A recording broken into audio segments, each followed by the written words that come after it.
Hi, I'm Jonathan Armstrong from Punter, Southall Law. I'm really pleased that you could join us for the first in our new head-to-head series.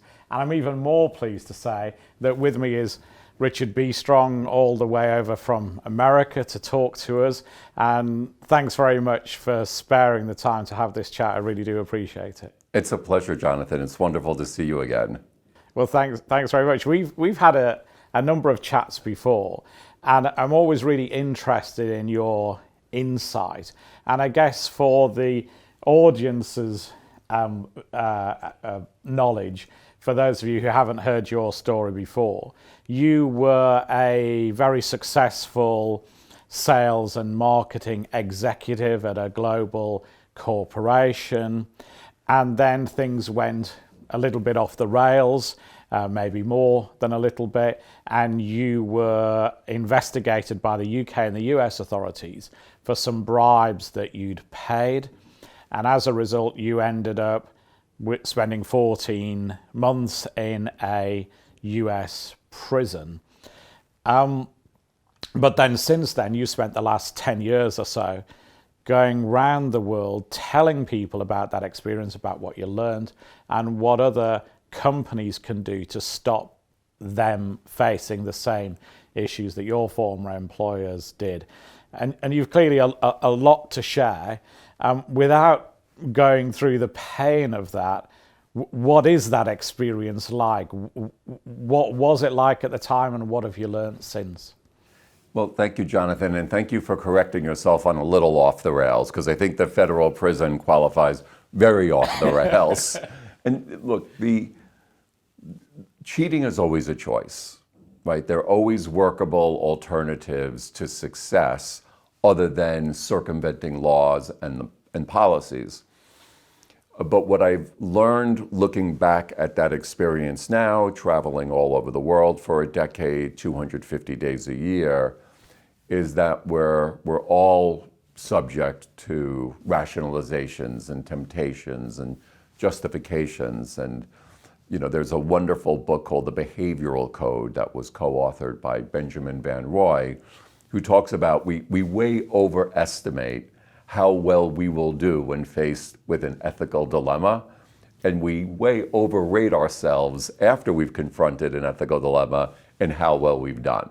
So I think what I've learned looking back at it is if we don't think that we face risk is when risk can sneak up on us. Mm-hmm. So I started deep diving into behavioral research and trying to understand some of the mechanisms behind those bad decisions. Things like optimism bias, things like escalation of commitment and loss aversion, and how we are all subject to these blind spots in our decision making. And the worst parts of blind spots, and I'm sure we'll talk about some of them, is that they convince us that we don't have any. Yeah. So part of the work I do with my clients is to try to raise awareness and sensitivity that we're often operating in the gray zone, where that line between what might be a violation and what might be permissible can be a little bit confusing, ambiguous, and gray. And what are some of the tools that we can use to tip well-intentioned people to the right side of ethical decision making, and hopefully to keep them there?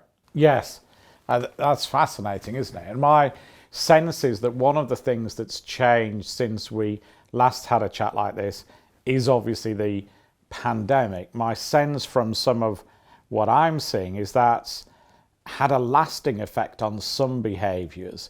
Things like quiet quitting, people not being as loyal as they were to their employers, some people bearing a grudge from the pandemic, but also that almost quiet condoning of the corporate maverick, somebody who could sit at home and get on with things. I guess particularly in a sales and marketing environment, sales environment particularly, is that an even more dangerous situation than it was pre the pandemic? Absolutely. There's, I often share, like in my own case, success blocks scrutiny, right? And if we're not careful, bad behavior can hide behind good performance. And I recently published a paper, we can maybe put a link to it, in Fast Company about why high performers are more subject to ethical risk. And, speaking as a former corporate hero, right, someone who received accolades for great performance, once you have that corporate hero status, you never want to lose it, right? And you'll fight to keep that corporate maverick status.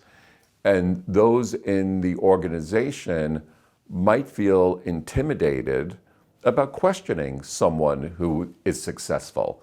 I mean, that clearly would not be something popular, especially in this environment, facing all kinds of economic and political risk, not to mention our traditional risk, that it might not be easy to say, okay, what's going on well in the organization, and let's turn that rock over and see what lies beneath it. But I think if we're not careful, especially when we're in this remote and hybrid world, that people might, want to keep that corporate hero status, and they might be more willing to take shortcuts to show their virtual worth to the organization, because they're not sitting around the espresso machine or water cooler talking about how great their work is. Yeah, because we become more numbers focused rather than soft skills and that gentle sense of how people are doing, I guess. I think one of the other things that's interesting, not just in the corruption field, but in all sorts of areas of compliance, is how people have become almost better at self-justifying bad things. The rules don't apply to me because I'm an exception because. And you've talked really eloquently about that process of almost self-justification to, yes, I'm paying a bribe, but the guy I'm paying a bribe to is going to educate his daughter, and the Right. daughter's bright. And is that a process that is almost an everyday occurrence, if you like, that you justify bad by good? It's a great question, and I think that, yes, that is a huge blind spot, particularly in our anti-bribery world, as opposed to other kinds of fraud that we might see, where you're thinking, look, in this part of the world, the public official's getting, or the civil servant is getting paid at what we might think of as poverty wages. So if the inspector or the customs official gets a little something to make ends meet, who am I really hurting? And in my case, I was selling armored vehicles, armored vests, products that were there to safeguard the health and welfare of individuals and teams. So I'm thinking, if I'm paying a bribe, and this is just an illusion, sometimes I'm getting the product there faster or at less cost due to the bribery. So to me, it was all a big win-win. I even thought of myself as altruistic in what I was doing. What I didn't appreciate was the why of compliance. I didn't appreciate how even small bribery harms societies of good governance, economic development, human rights. I wasn't thinking about all the stakeholders. I was just thinking about my little eco win-win system, and I wasn't thinking about the consequences on innocent employees, on how it would disrupt getting those products ultimately to innocent clients. And I wasn't thinking about my own, health, liberty, my own family. So there's a great book I love reading called Blind Spots by Anne Tenbrunsell and Max Bazerman. And what they demonstrate, Jonathan, is that if we just think of ethics and compliance as policies, rules, and procedures, it distorts our decision making instead of helping it, because we think, oh, there's not a rule for that, which means I can do it. Yeah. Lawful but awful is where we end up with that. Yeah, I mean, that's a great point, isn't it, I think? Because whenever I'm involved in doing codes of conduct for clients, I know it's a cliche, but the dull, code of conduct on the page has little place in the modern world, doesn't it? You've got to engage hearts and minds. And I know I've seen you do a great session on almost behavioural science and nudging people towards the right decision. But you've got to take the enterprise with you, haven't you? I think one of the things, again exacerbated by the pandemic, is carrot is needed as well as stick. Yeah. And for too long, large corporations have relied on the stick to beat employees into shape, but employees have more choices than ever before. They're more mobile, generally less loyal, and so carrots needed more than ever before, perhaps. But how could your former employer have stopped you behaving badly? Yeah. How could this story have stopped before it started, which is the one I had 14 and a half months in prison to think about. And it's speculative, of course, but what I think might have changed the course of this is, look, I had no international sales experience when I took this role. And I signed the FCPA paperwork before I take my first flight. So I understand that bribery is illegal. I think what might have stopped this is that before I took that first flight, if I would have sat down with not only from someone from compliance, but someone from the business, because who are we listening to the most? Our supervisors. So sort of the community of voices who have said, look, Richard, just say no to bribery. That's a wall poster that actually doesn't help you. There's $2 trillion of corruption out there. It's inevitable that you're going to face it. It's going to look a lot different in South America than it is in the Middle East.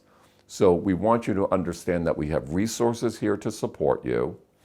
We are going to compensate you in a way that promotes long-term value for everyone, and to appreciate that we have a great balance sheet, a great heritage. You never have to sacrifice integrity to succeed, but you might think that you're in the cross currents between the pressure to succeed and the pressure to comply. So when you feel that way, come back and let's have this conversation again. Yeah. So that's one pillar. And now I start working. In my first year, I'm very successful. I'm not calling anyone to tell them how I'm getting it done. But Jonathan, and again, the story is no one's fault but my own, no one is calling me to say, Richard, you have no international sales experience, and we're not hearing from you, and we should be hearing from you. So tell us what's going on. And I think if those conversations would have been happening early, then I might have said, look, let me tell you how much I'm struggling. And I know you hired me without any experience, but I'm having a difficult time understanding how to succeed without sacrificing integrity. Those are good, proactive, open conversations.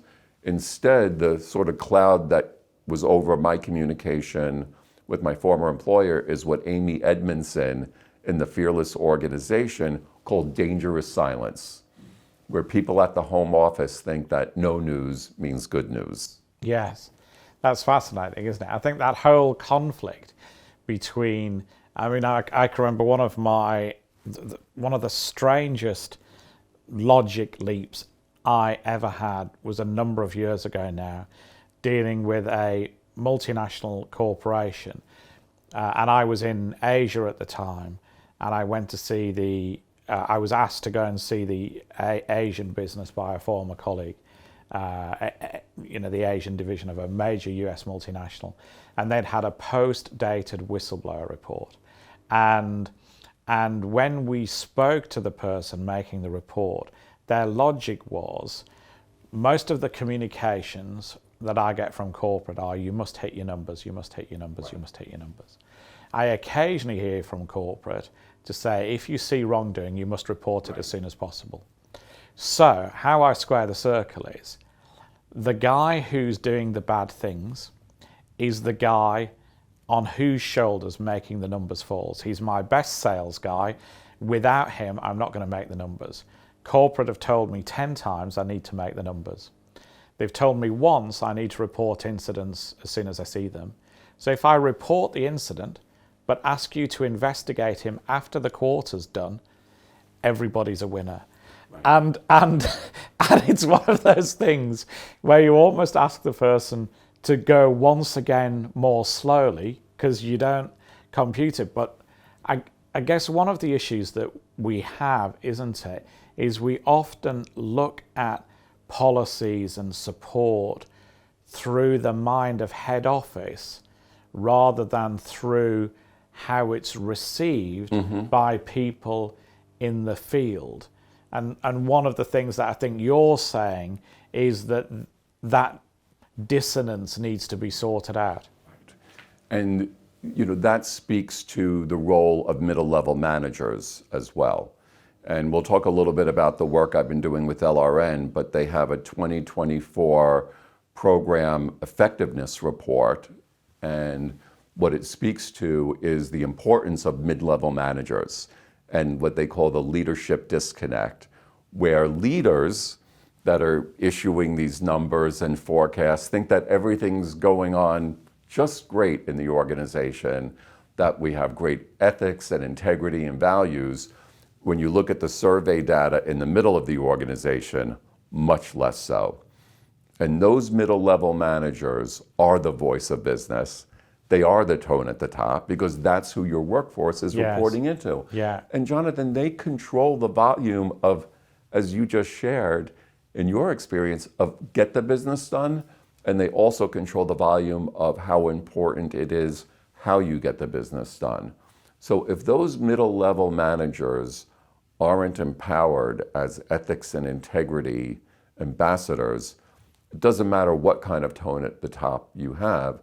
From my experience as former commercial Richard and current compliance Richard, is it's just going to be aspirational because those middle-level managers operationalize ethics and integrity and contextualize it so that these policies, rules, and procedures make as much sense in Asia to the risk that people face as they do in South America.